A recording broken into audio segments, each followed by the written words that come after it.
Olá, muito boa tarde. Santíssima Trindade é, porventura, a expressão que faz parte do glossário da Igreja Católica que mais dificilmente se explica. Refere-se a acontecimentos e à identidade do cristianismo e é celebrada na Igreja Católica este domingo. Nos próximos minutos vamos analisar o significado desta celebração e os textos bíblicos que a ela se referem. São para isso convidados do programa Eclésia o Padre João Lourenço, diretor da Faculdade de Teologia da Universidade Católica Portuguesa, e Juan Ambrósio, professor na mesma faculdade. Muito boa tarde. Obrigado por estarem neste programa. Padre João Lourenço, partimos desta expressão Santíssima Trindade. O que é que ela significa e o que é que se celebra? Antes de mais, boa tarde. Uma pergunta feita em 3, 4 palavras, mas que tem muitos volumes de tentar explicá-la. Como foi dito por ti, é das expressões mais emblemáticas e, ao mesmo tempo, mais difícil explicitá-la, desdobrar. De forma racional, não é? De forma racional. E, aliás, eu diria quase em jeito de brincadeira, se fosse fácil também já não seria Santíssima, não é? Seria só a Trindade. Ora, eu creio que, acima de tudo, trata-se de uma forma de compreender a revelação e compreender a identidade do Deus da nossa fé, que ao longo da história de salvação se manifesta na sua pluriforma, na sua riqueza de Deus Criador, de Deus Salvador, de Deus Santificador. São aquilo que podíamos chamar 3 rostos, por isso é que dizemos que são pessoas. Teremos de ir ao vocabulário grego. O que é pessoa são 3 rostos, são 3 formas de manifestação para o homem. Mas cada uma delas manifesta, eu diria, uma daquelas dimensões mais ricas da identidade de Deus em si, que é a comunhão, que é amor, que é a pluralidade, que é a abundância. E hoje temos uma forma muito bonita de dizer que é gratuidade, que se oferece, que se dá a conhecer, que se manifesta. E, portanto, mais do que ao traduzir a Santíssima Trindade, eu gosto um bocadinho de pensar nisto. Mais do que estar a falar de Deus, é estarmos a tentar contemplá-lo, a tentar testemunhar algo dele. Nós não dizemos com a forma da Santíssima Trindade o que Deus é. Nós estamos a tentar expressar-nos e poder fazer uma aproximação na fé, não pela racionalidade, embora, pronto, há testemunhos, e o Santo Agostinho viveu angustiado por isto, e outros santos também, e muitos têm explicações, quer na linha da filosofia, quer mais na linha da teologia, muitas formas de aproximação, pela via da linguagem. Eu creio que aqui, acima de tudo, trata-se de uma aproximação pela linha da experiência vivencial. Pela linha da proximidade, da comunhão.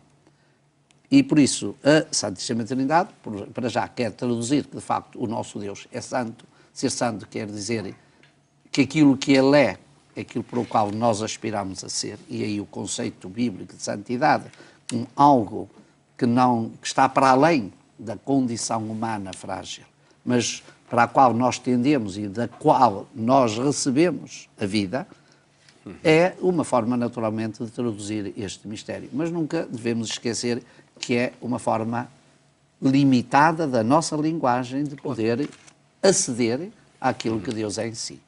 Temos que ter sempre esta consciência de que o nosso falar de Deus é sempre um ousar falar. Ou seja, é sempre uma aproximação para tentar dizer com palavra humana, que é a única que sabemos dizer, e, portanto, limitada àquilo que é o ilimitado. Em todo caso, um certo exercício de compreensão é sempre necessário, porque aquilo que nós não compreendemos minimamente nem sequer podemos falar nele. E isso é o que foi feito ao longo de sempre da história, este Deus que se revela, porque nós temos este problema porque Deus se revela. Se Deus não se tivesse revelado, nós não teríamos este problema. Mas este Deus que se revela é um Deus que quer, digamos assim, deixem passar esta expressão, que quer ser dito, que quer ser traduzido por palavra. E, portanto, nós temos que fazer esse exercício, sempre com esta consciência de que é um ousar dizer. Falou-se aqui de Santo Agostinho, por exemplo, uma das maneiras que ele tinha, porque experimentou que este mistério é um mistério de amor, a partir da categoria do amor, perceber que este Deus é trino, porque o amor pressupõe sempre estes 3 movimentos. Aquele que ama, aquele que é amado, e o amor que une aquele que ama aquele que é amado. E aqui estão as três pessoas da Santíssima Trindade: o amante, o amado, o amor. Não é? Uma maneira de tentar dizer este mistério. Em todo caso, sublinhava aqui uma coisa muito importante que o Padre João disse.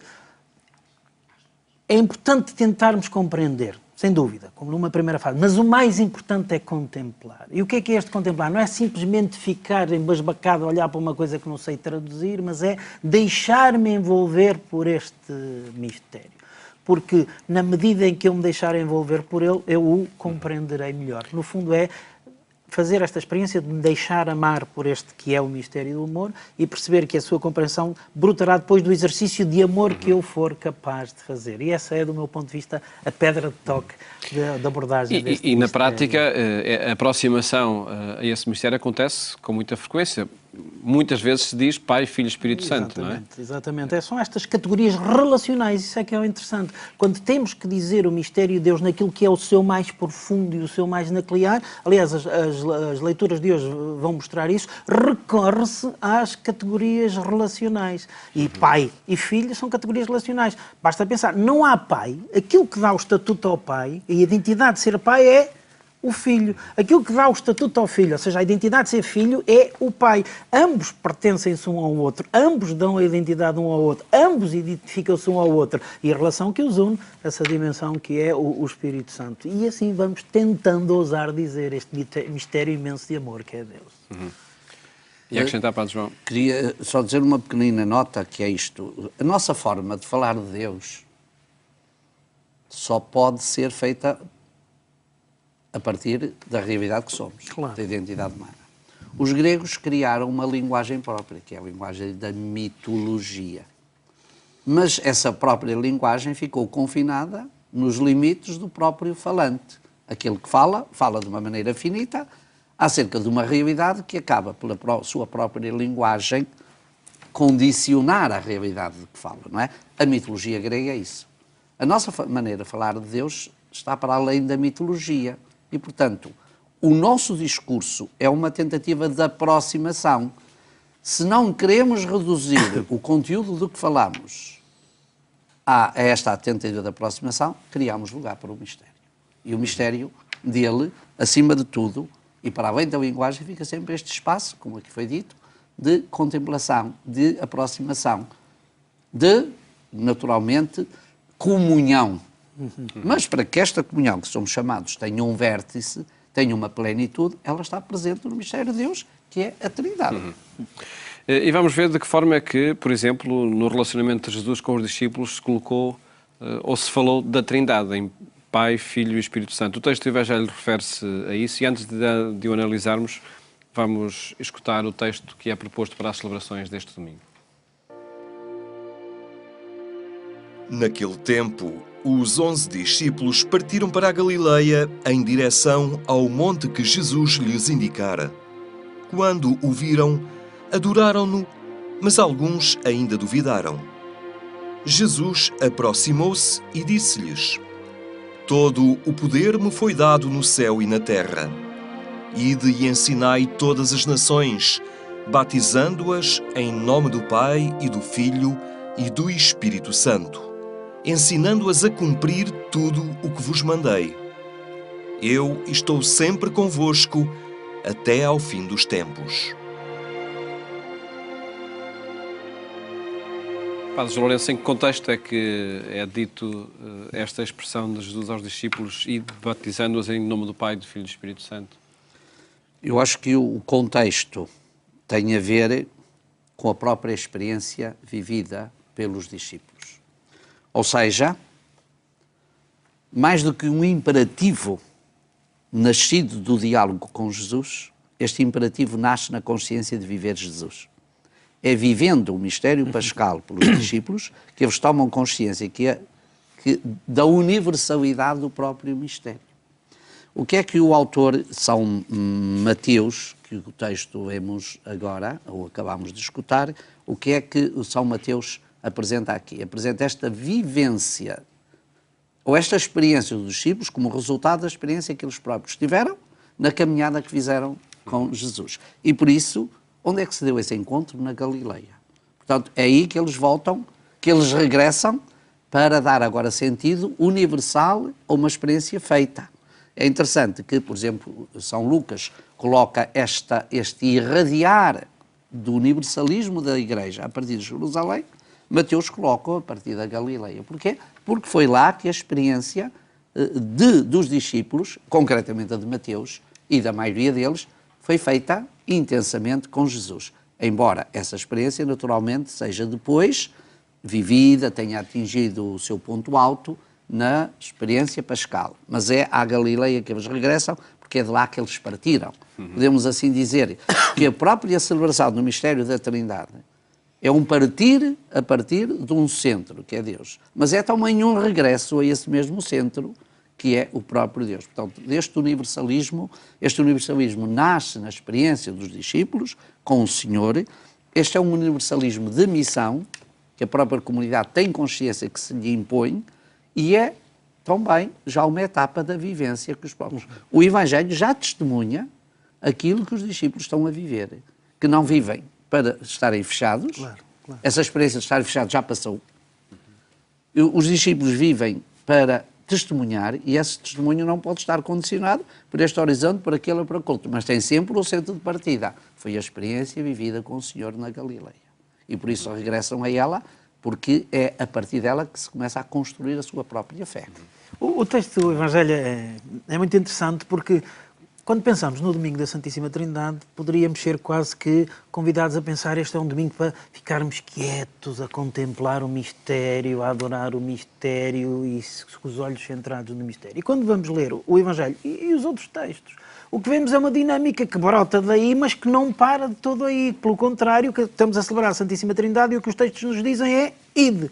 Vamos para fora. É o envio que é apresentado. Exatamente. Na continuidade do domingo passado, onde víamos que estavam fechados e que também eles foram convidados a sair, esta igreja em saída, agora vemos aqui o que o texto nos diz. Primeiro começa-nos por narrar que eles encontraram o ressuscitado e se prostraram, mas que depois este ressuscitado diz: meus meninos, toca a levantar, que isto não é para ficar aqui, vamos para essa terra fora anunciar e batizar todas as nações, fazer discípulos em nome do Pai, do Filho e do Espírito Santo. No fundo, o que é que se está a pedir? Está-se a pedir testemunhem o mistério que este Deus é. E como é que se testemunha este mistério que este Deus é? É sendo sinais concretos do amor que este Deus é. E é isso que é o batizar em todas as nações. É fazer discípulos, claro, que sejam cristãos, mas não podemos ficar reduzidos, essa é a minha interpretação pessoal, simplesmente ao batizar no sentido de fazer cristãos. É que todos possam ser alvo, que todos possam ser destinatários, que todos descubram destinatários deste projeto e desta proposta. E por isso, enviados por esse mundo fora.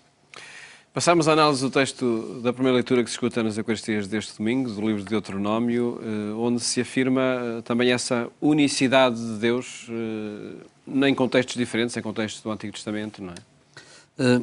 Este texto do Deuteronómio vem recolocar, de alguma forma, a questão do falar acerca de Deus, do dizer Deus.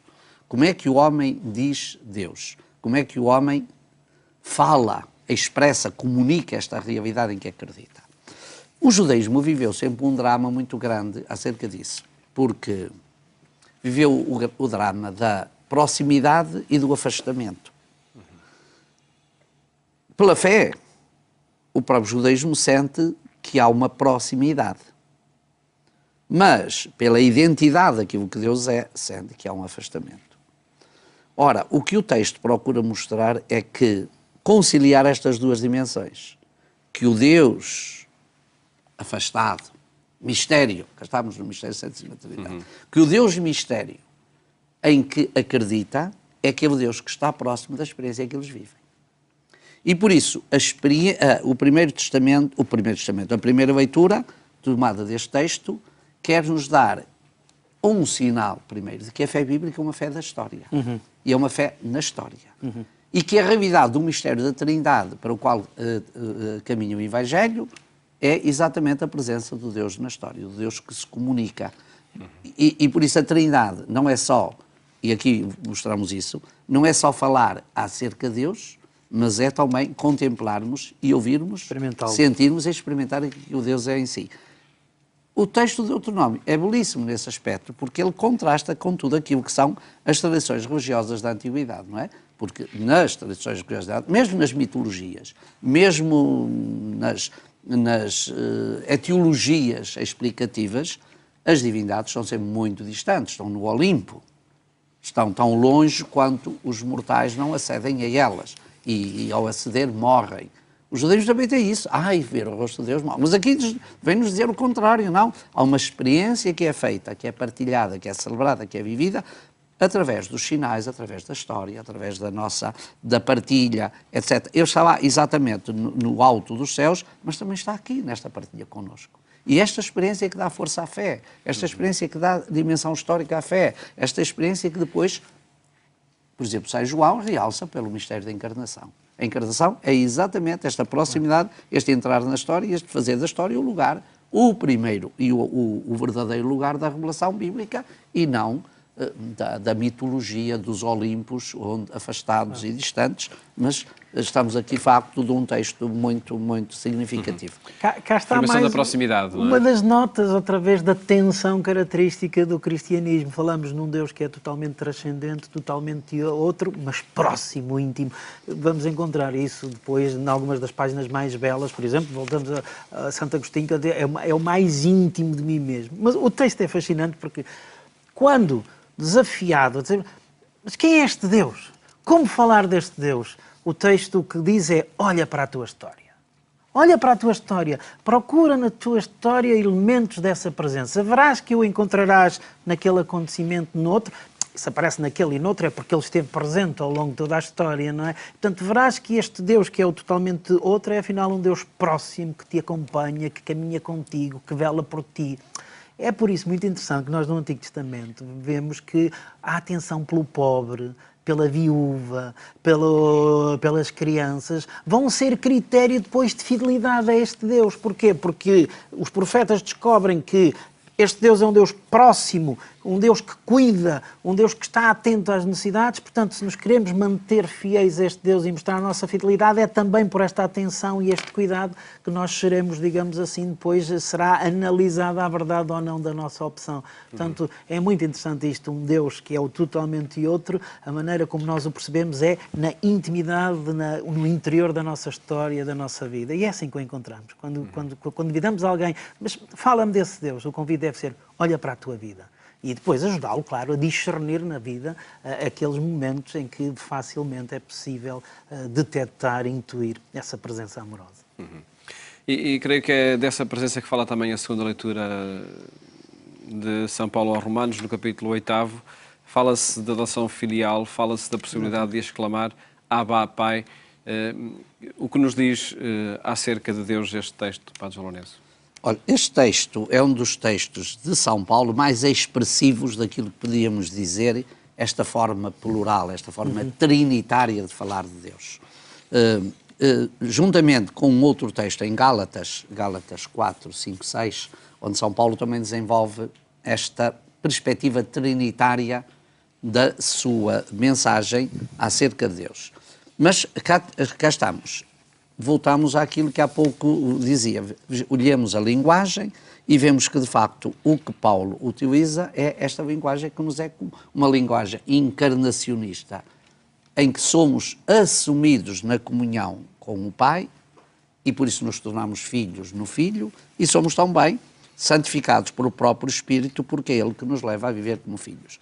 Eu creio que São João, embora não estou aqui a fazer convergência de textos, mas estou a dizer que São Paulo, no fundo, traduz aqui de uma forma muito, muito bonita, embora o texto seja de São João seja mais tardio, como não chegou até nós, aquilo que São João diz no prólogo, capítulo 1, versículo 12, quando diz, e cito, a todos os que o receberam deu-lhes o poder de se tornarem filhos de Deus. A todos os que o receberam, a todos aqueles que deixaram, que acolheram, que receberam de facto a Cristo e que ao acolhê-lo, ao recebê-lo, se tornaram filhos no Filho, tornaram-se filhos adotivos. É também, para mim, uma forma vivencial de traduzir esta realidade vivida na fé, sentida pela experiência histórica e, ao mesmo tempo, testemunhada junto dos crentes. E, portanto, é verdade que eu diria, não desfaz o mistério, mas ajuda-nos a torná-lo mais presente na vida e aproxima-nos dele.